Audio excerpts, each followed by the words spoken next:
Hello dear students, आज हम worksheet number 30 science की करेंगे। जैव प्रक्रम। उत्सर्जन। किसी भी जीवित शरीर के अंदर बहुत सारी रासायनिक अभिक्रियाएं होती रहती हैं, जिसके कारण विभिन्न प्रकार के वर्ज्य पदार्थ लगातार बनते रहते हैं।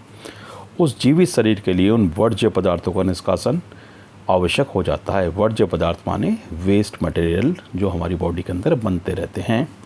एक कोशिक व बहुकोशिक जीवों में श्वसन।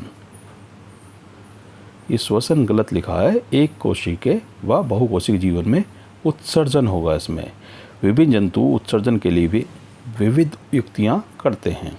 एक कोशिक जीव अपशिष्टों को शरीर की सतह से जल में विसरित कर देते हैं, डिफ्यूज़ कर देते हैं। अपशिष्टों का मतलब यहाँ वेस्ट मटेरियल ही है। बहुकोशिक जीव अपशिष्टों को विशिष्ट अंगों द्वारा निष्कासित करते हैं। यानी बहुकोशिक जीव जैसे मनुष्य में अपशिष्टों के निवारण के लिए विशेष तरह के अंग होते हैं, जैसे कि किडनी। मानव में उत्सर्जन। मानव में उत्सर्जन तंत्र का मुख्य कार्य शरीर से नाइट्रोजन युक्त वर्ज्य पदार्थ जैसे यूरिया या यूरिक एसिड, यूरिक अम्ल का निष्कासन करना है। इस तंत्र में एक जोड़ा वृक्क, एक जोड़ा मूत्रवाहिनी, एक मूत्राशय तथा एक मूत्र मार्ग होता है। आप देख सकते हैं। मूत्र बनने का उद्देश्य रुधिर से वर्ज्य पदार्थों जैसे यूरिया या यूरिक अम्ल को छानकर बाहर करना है। ये वर्ज्य पदार्थ रुधिर से वृक्क द्वारा निष्कासित होकर मूत्रवाहिनी द्वारा मूत्राशय में प्रवेश करते हैं और मूत्र मार्ग द्वारा शरीर के बाहर निष्कासित कर दिए जाते हैं। यानी कि जो मूत्र निर्माण होता है वो होता है किडनी में, और उसके बाद वो किडनी से होता हुआ मूत्रवाहिनी द्वारा मूत्राशय में प्रवेश करता है और मूत्र मार्ग द्वारा शरीर के बाहर रिमूव कर दिया जाता है, निष्कासित किया जाता है।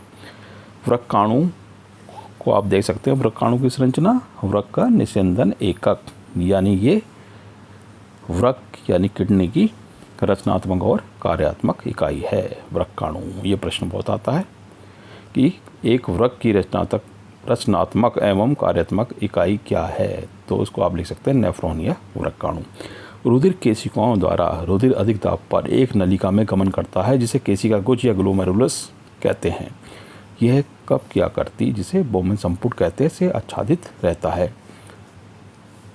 यही फिल्ट्रेशन होता है। अति सूक्ष्म निस्यंदन। मूत्र का निर्माण। शरीर में मूत्र निर्माण निम्न प्रक्रिया द्वारा होता है। अधिक दाब के अंतर्गत केशिका गुच्छ यानी ग्लोमेरुलस अति सूक्ष्म निस्यंदन द्वारा विलेय पदार्थ को बोमेन संपुट में धकेलता है। यहीं अति सूक्ष्म निस्यंदन होता है केशिका गुच्छ में। तब रुधिर नलिका द्वारा प्रवाहित होता है, जहाँ ग्लूकोज, अमीनो अम्ल, लवण तथा जल का चयनित पुनरावशरण हो जाता है।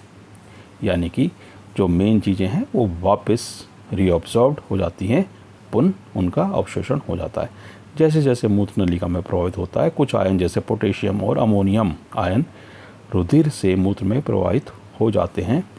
तब संग्राहक वाहिनी मूत्र एकत्रित करती है और जल का पुनरावशोषण भी हो जाता है। यानी एक्स्ट्रा जो वाटर है वापस आ जाता है बॉडी में कलेक्टिंग डक्ट यानी संग्राहक वाहिनी द्वारा। इस मूत्र में यूरिया और यूरिक अम्ल और वह वर्णक जो मूत्र को रंग देता है भी होता है। मूत्र का निष्कासन। मूत्र बनने के पश्चात वृक्क से मूत्रवाहिनी में प्रवेश करता है, जहाँ से मूत्राशय में तब तक भंडारे रहता है जब तक कि फैले हुए मूत्राशय का दाब मूत्र मार्ग द्वारा उसे बाहर ना कर दे। आओ अभ्यास करें। प्रश्नों को देख लेते हैं।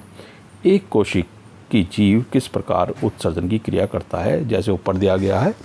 एक कोशिक की जीव अपशिष्टों को शरीर की सतह से जल में विसरित कर देते हैं, यानी विसरण द्वारा, डिफ्यूजन द्वारा ये करते हैं।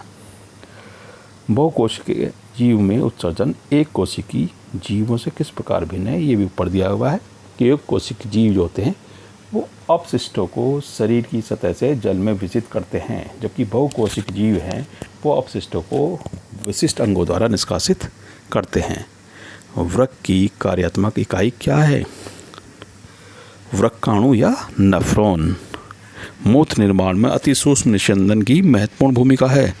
नेफ्रॉन में यह कहाँ होता है? अति सूक्ष्म निस्यंदन केशिका गुच्छ या ग्लोमेरुलस में होता है। यह कब क्या करती है, जिसे बोमेन संपुट कहते हैं, से आच्छादित होता है। मानव उत्सर्जन तंत्र का नामांकित चित्र बनाइए।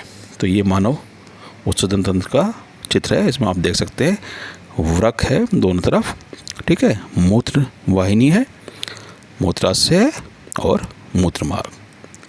तो इस तरीके से आप बना सकते हैं इसको।